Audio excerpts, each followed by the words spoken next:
While I was in Decatur yesterday at the Farm Progress Show, hanging out in the Elmer's Manufacturing booth and socializing, everyone else was at home continuing on with the important work. Dad got the smaller corn head ready in case we use that. He's got the draper hooked up. I'm going to service this today. Phil from Sloan's is back over at the main farm with the replacement belt they ordered for the hinge draper. We're going to go supervise and lend a helping hand first thing as they try to put that together. It's a pretty big belt. I guess we need the forklift for this.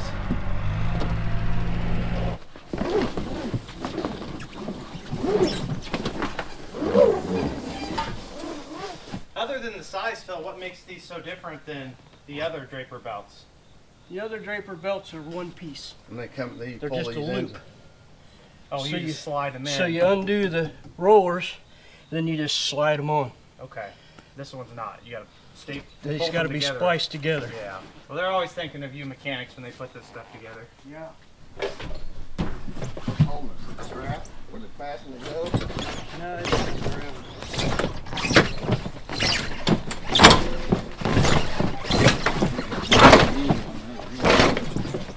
I can't do that, Andy. You're going to have to do that. Well, I have been doing it. I'm telling you. There's a trick to it. Got to go that way.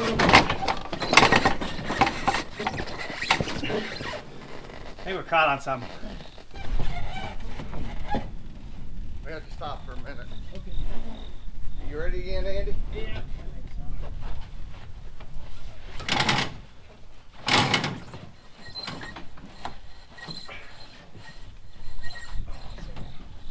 We're caught again. Or we don't have enough strength, one of the two. My fire's in my leg. I don't know what you did, Phil, but that helped.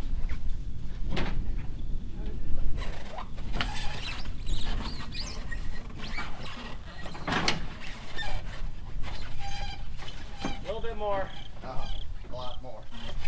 Why not? Can't you just attach it over here? I can, once we get it around here. Just get another foot and we're probably good enough. We come just a little more if it's not too much trouble, where I can at least get it in the middle between them two. That roller and that first guide. Hang on, let me get you some side. I'd probably do that, I think. Okay. That was a lot of work. Oh, what bad was it, Phil, for us? Yeah. Yeah, hold that up for him. Just glad Andy was here, not you up there trying to pull it up. I couldn't do it. He I'm can telling play you it right too. now. We're going to have to run the head anyway. Are you ready to pull it off? Alright, bring it down. Let it down back out if I can. Come on, baby, give me one more.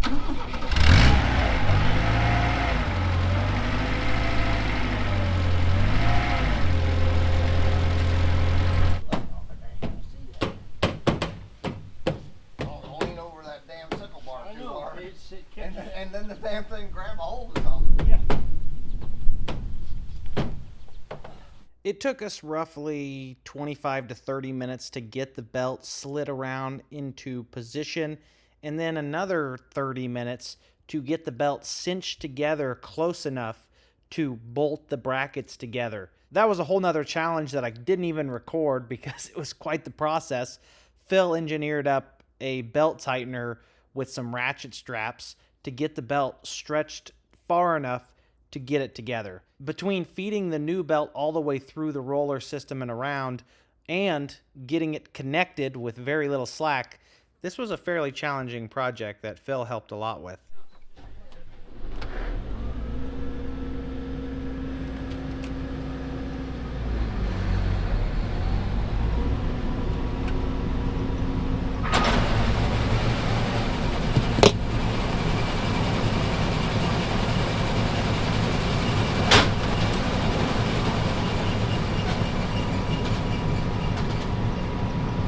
Look at the right cutter bar to the right of the steering wheel here.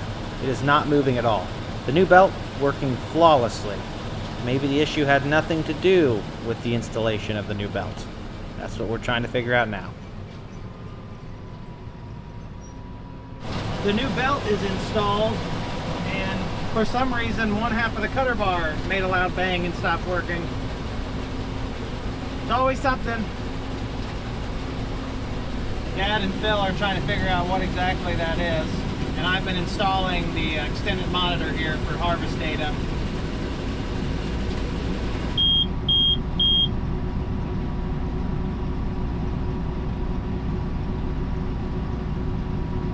The cutter bar is directly driven. Looks like they've diagnosed it in that area somewhere. I assume the drive shaft is not spinning where Phil is on that side of the head.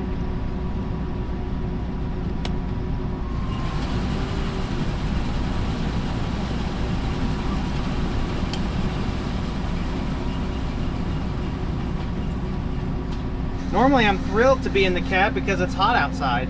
Today again it's beautiful. It was a beautiful day at the Farm Progress Show yesterday. Trying to find the files that I sent over.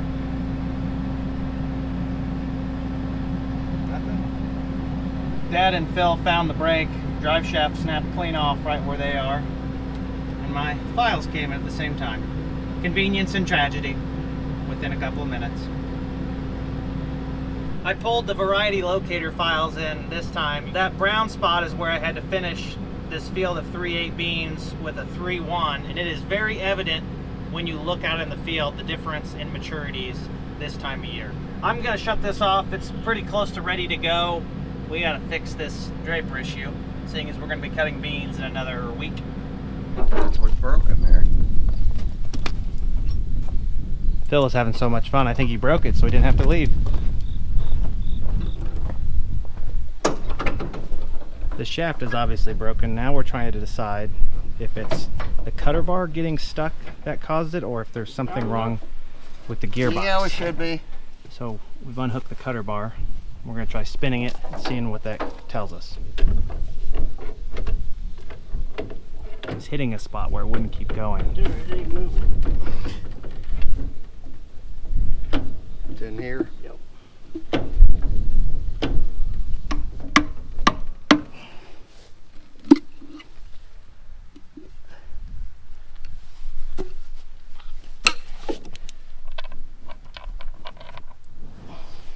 Huh.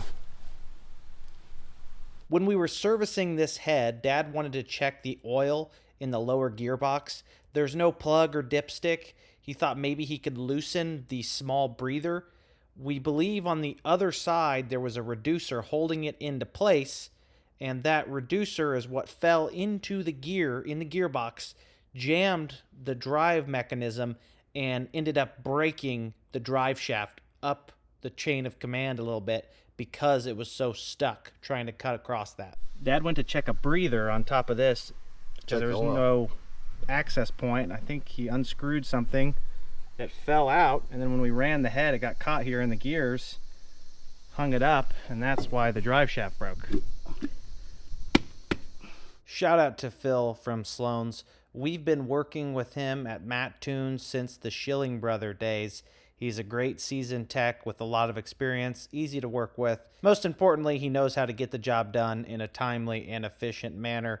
It's hard to put a value on a good technician, and they've got a lot of those in Matt Tune.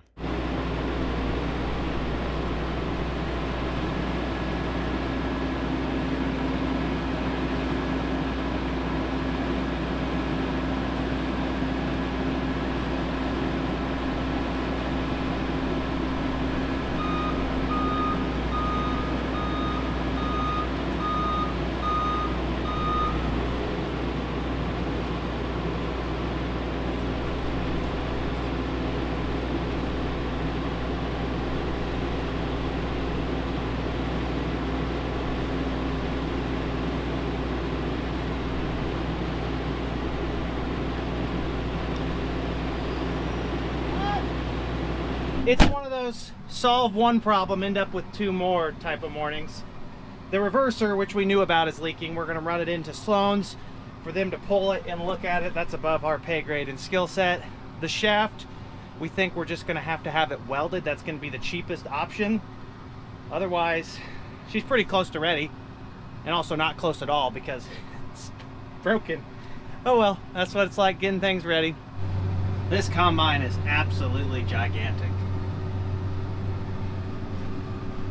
If you look off to the right, there is the 3-1, the shorter maturity beans that I had to finish the field with. They're speckled in there because we weren't completely out of 3/8. There is a noticeable difference. Look at the little swaths out there from the earlier season bean. I'd say 10 to 14 days difference in harvestability, if not longer. Can't tell any better from the north. Take my word for it. She's a little bouncy from sitting for a while.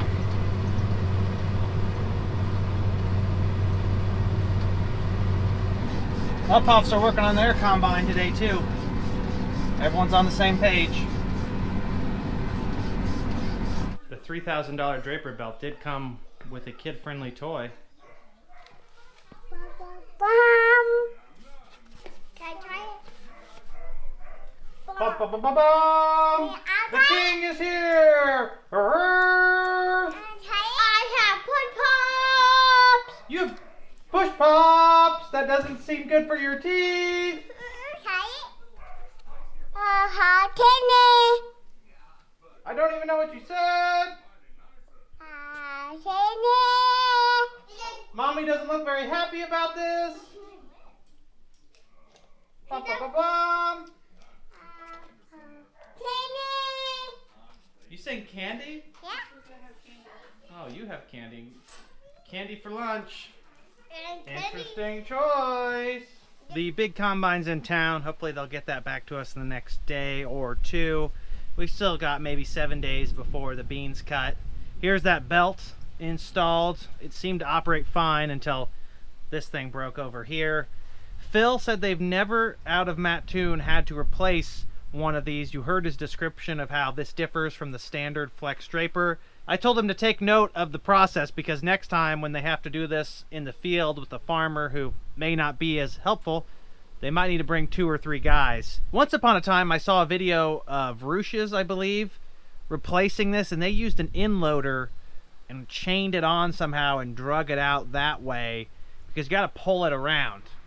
That's the nice thing about the other style flex drapers, is these shields come off and you can just slide it up there. It's one piece. All in all, it was a learning experience across the board. You can even tell where that rod came through here. There's the scratch mark on the bottom of the pan. That was a wild ride, I bet. Straight into the feed accelerator and rotor.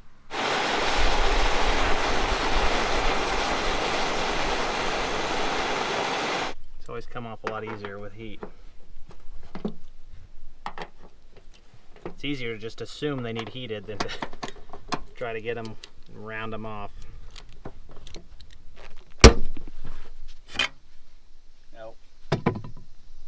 1 broken one, 2 completely missing ones, and some of them were really bent, but otherwise put back together until it falls apart in a week.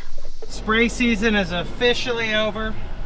Pulled the GPS hard way out of there. Screen's gonna go in the S670 and the dome will go on the bigger combine so we can run auto path. I'll talk about that a little more probably in the next video. Alright Lenny, I need the impact. Waiting.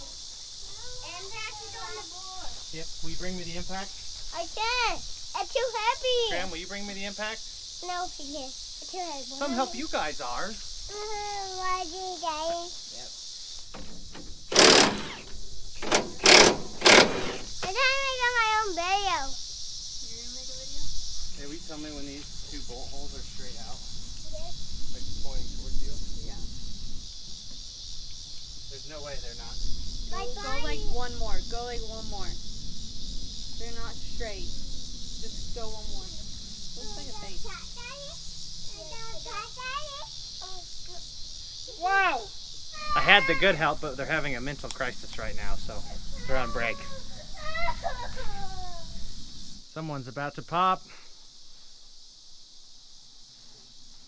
I'm attempting to pull the whole cutter bar to service this. Had one of these 10mm nuts that is seized up right here, rounded off, trying these gear wrench bolt biters on it. supposed to get around it and then hopefully peel it off. Except for that's a 3/8 inch drive. Lenny, what do you have to say? I want to put how that.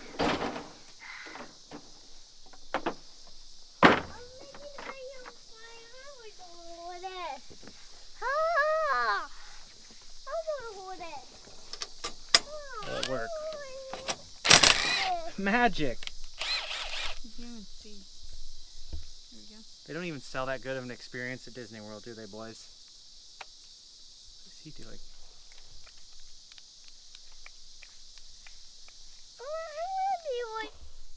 I thought the day as but I went to orange. Will you Yes! Will you point at me and film me? Why? Will you point at and film me? Film Daddy, he's working. How loose that is. Good. Bad. Good. Worn out. And pointy. Don't point at me. Good, good, good, good. Yep, yep, yep. You know it better, better, better, better, better, better, better. You know, you know, you know, you know. Do you know Dandy is today? I know how mad Dandy is today. Look, it's little criminals. Today. If you that not that one, don't try that back tank. You're supposed to work all by your mouth. You know, you don't. You actually don't. Why? Yes, I'm trying to make my own video. Today we're meeting my baby. Lenny, hurry, get Daddy. He's pulling the thing out. Show him. Look, he's breaking the whole thing. Cameraman, flip it over. Everyone, put your fingers and your giblets away. Did we get back? Keep the camera up, Lennon. My cat. I apologize. The temp crew there running the camera got a little wild. Got this half pulled off. You can see the wear pretty evidently. There's probably 8 in a row there that need changed. What's nice about pulling the entire cutter bar is you can actually visualize the wear on the guards. So there's not much of an edge there. Probably keep that one. That one's pretty good. Keep it. This one, there's hardly any edge. Gonna get replaced, replaced, replaced, probably replaced, probably replaced. Maybe keep it, replace, replace. Even if we completely replace the cutter bar, the guards still stay. So we need to change them whether or not this gets any major repairs, which they're both gonna see a lot of changes here. Sometimes when they're rusty, they don't want to come out. The nuts.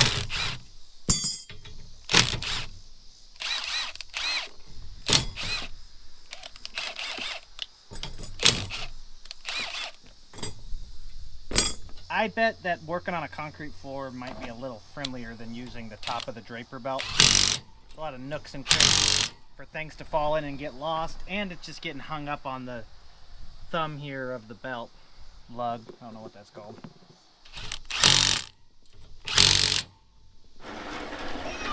Careful. Hey, whatever you do, don't drive into this. Is that a chicken feather? At least it's not stinky. Bye. Ooh, it does fly. Your older brother Lenny's already quit for the night. What do you say we join him? Want to go inside? You must be getting paid overtime. You want to go check on the chickens and the cats? Make sure they all got water? Yeah. Okay. Mort would say we better put our tools away. We are right next to home, so we'll take our chances. It's not like someone's going to show up and steal them, right? Exactly. I know what you're saying. It does fly. Throw it one more time. Okay, we'll check in with you all tomorrow. Is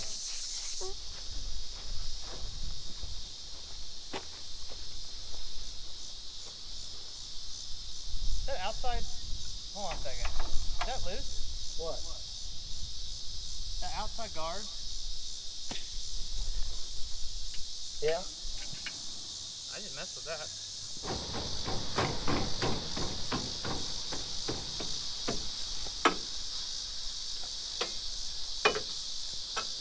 This one right here that has the long ones on it, this is one of those ones where the bracket doesn't line up very well, so if you want to change it, we can, but Okay. it's kind of a pain in the butt.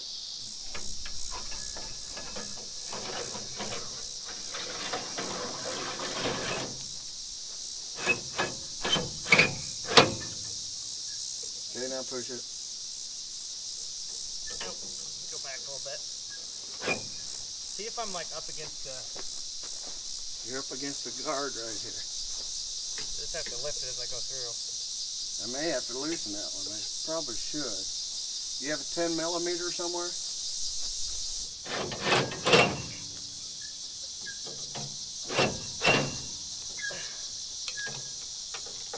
I'll just loosen that one. Okay.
The front end of this job is, or at least I sure hope, is done for.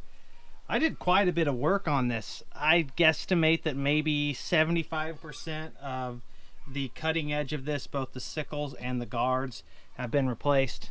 Knowing our luck, we'll get out to the field, accidentally hit a rock or a steel post, snap one of the cutter bars in half, and have to change the whole thing again anyways. There is no doubt in my mind that the recommendations I've received over the years to service these with the cutter bars pulled is true. It was so much easier to change them, and I probably ended up changing even more. You can zip these things right apart when you don't have to deal with the guards, and the guards are easier to change when you don't have to deal with the cutter bar. The only thing you still have to do is detach the middle part here. Other than remembering how it goes back together, it's not terribly difficult of a job. The most enjoyable part of a job like this is picking up all of your tools off of the canvas, knowing that you seemingly have completed your task. I still have to check the oil and grease things on the head. I'll set it off to do that. The longest labor-intensive part is done, or should be. As the old-timers like to say, I'll warranty this job for 10 years or 10 miles, whichever one comes first. I know which one it'll be in this case. One last look over before we fire this up to see if it's going to fly back apart. Don't see anything. You can usually tell extremely fast by the loud banging noises or the complete lack of operation as to whether or not you put it back together correctly. Since I'm going to be running the machine, I thought to come back here and look for that one grease zerk that's been eluding me. It's finally the right direction. See it? Right up in there. I'll put the light back on it. It's in the grooves of the belt. I don't know if I even greased that last year, so I better get it now. It's tricky when it spins at least 60 to 70% of the time covered by the belts. You got to get lined up. I don't know if I can turn the rotor to get it that way or what's the best protocol. We got lucky here because when Dad moved this combine over here, picked up the head, and you got to run the machine to run the head, stayed lined up. So we'll grease it. No good deed goes unpunished. I greased that for the first time in a while, and the gun got stuck on it. That was a whole ordeal. We're going to test run this draper. If I can get it in the right spot.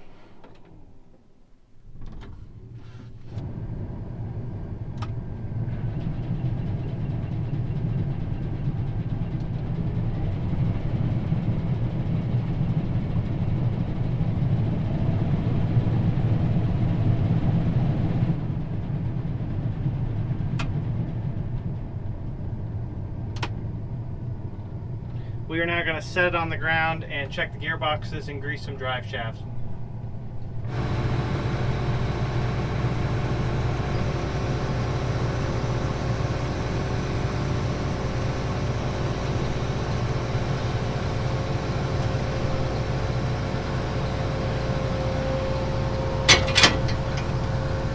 The servicing load is very disproportionate. The newer, bigger machine takes less time to work over. It's just designed more efficiently from a greasing perspective. The 670, the older combine, takes longer, it's more cumbersome. And then the soybean platforms are the opposite.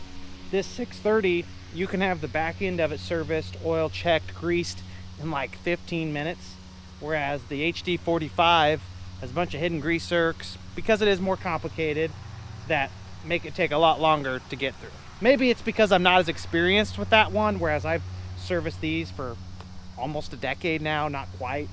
These are pretty quick, pretty simple. We know what we're getting. You can almost guarantee you're going to have a very inconvenient hydraulic line blow sometime during soybean harvest. If you go into the season with that expectation, you'll never be disappointed. We're gonna hook it up, make sure everything works in the cab, make sure the height control and everything's set right, set her off, and then we won't see it again for another handful of days till we try to cut these early beans.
Take them back over to Jeff's house at the main farm. The nice thing about it being bone dry, not a drop for 6 weeks, is you can just drive wherever you want.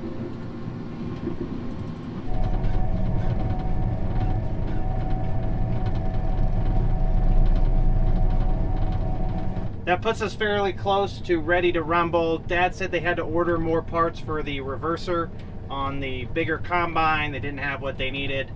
Today is Friday. I'm guessing probably Wednesday to Thursday of next week we may try these early planted soybeans. And you can even see day by day these March 3/8 beans, so a much later maturity, yet planted early, they're starting to turn as well. So there's a lot of harvest prospects in the next week. I don't know if that's good, because I would have liked them to stay alive longer. Maybe that just comes with the territory of planting earlier. I might as well do the TCM calibration. I prefer the advanced one if I can get the space to do it. I had it right there, not a lot of stuff parked around, so that's done. Need to customize this home screen. It's still on my sprayer setup. I pulled this old girl in here to close down for the night, went to shut it off, and allegedly it was trying to regen, so it sounded the alarm. You gotta start it back up so the components can cool off. I've noticed a pretty clear trend with the interim tier 4 engines. The diesel particulate system, the regenning, it becomes much less reliable as time goes on. The machines hit a threshold. Not sure if it's hours operated. This thing has, I think, about 2,000 hours on the engine, or years in service. It's about a 10-year-old combine. And these interim tier 4s, they're always trying to regen. They start throwing error codes. I don't really know what to expect long term from these. I'm not sure about the reliability. The ones with the full diesel exhaust fluid systems actually seem better. They seemingly regen less often, probably because they're not relying as much on the filter, maybe cleaning the air more with the diesel exhaust fluid. I could be completely wrong. I don't know. You guys tell me in the comments. One reaches a point where a non-law-abiding citizen, which is not us, we always follow the law, might call a diesel doctor to do a little snip in a few spots, maybe throw a chrome stack somewhere, and I couldn't blame someone for doing that. Have we done that to this combine? No. In the theoretical world we exist in, I think we're getting closer to the time where you might think about removing some of that stuff just to get better performance, cooler exhaust temperatures, and hopefully longer life out of your engine. Just my 2 cents. Could be worthless, could have some merit. You let me know in the comments. Here is the final product I came up with while killing some time. Your basic stuff, field name, auto steer, the mapping. I love this GPS Google Maps integration on the Gen 5 displays. It is awesome. Probably not economically beneficial. I liked it doing custom spraying because you go to fields and actually can see the borders really well. It's not loading very good here because we're in the shed. I don't have very good service. Just got our work totals, dry yield, wet yield, moisture, area worked. Some people that are familiar with the system will notice that I've added this tab right here, Machine Sync. That is the program that allows the combine and the grain cart to pair together to unload, match location, and allow the combine actually to nudge around the grain cart to fill, so the combine, or a grain cart rather, driver doesn't have to do anything. This Gen 5 has almost every single activation on it. We're going to add it to the bigger machine as well as the grain cart tractor. There's also some hardware that they're adding to make it more accurate. I'll talk about it in a later video because we don't have it right now. Maybe go into the conversation a little bit deeper. I question the economics of it when you have experienced operators, but we'll see how it goes. This is ready to go. The combine has allegedly cooled down, so we can shut her off. In the next video, we're gonna drag this beautiful grain cart out and get it set up to run. I'm pretty excited about that. We are maybe 5 or 6 days out from harvest, ladies and gentlemen. Buckle up. It sure does feel like some seasons you do a whole lot of work for no reward. That's farming for you. These early beans, they'll be okay. Just not expecting anything great. We will know for sure within a week on the 3-1s, probably 2 weeks on the 3/8. Not a good sign when you're seeing some of these top pods just completely die. That one tried to put beans in. You could see little beanies in there, and they're shriveled up. Pods are shriveled up. A lot of yield potential lost. I'm gonna go ahead and take off for the day in the video here. I sure hope you enjoyed the action, maybe learned a thing or two, maybe even possibly took a nap. I don't care as long as you watched. I would appreciate it if you liked the video, subscribe to the channel if you're not, and drop a comment down below. Give me some feedback or comment on something interesting that you saw in the video. Appreciate you all tuning in, and I sure hope to see you in the next one when we're hooking up this beautiful Elmer's Hallmaster grain cart. Have a great day, everyone. Peace!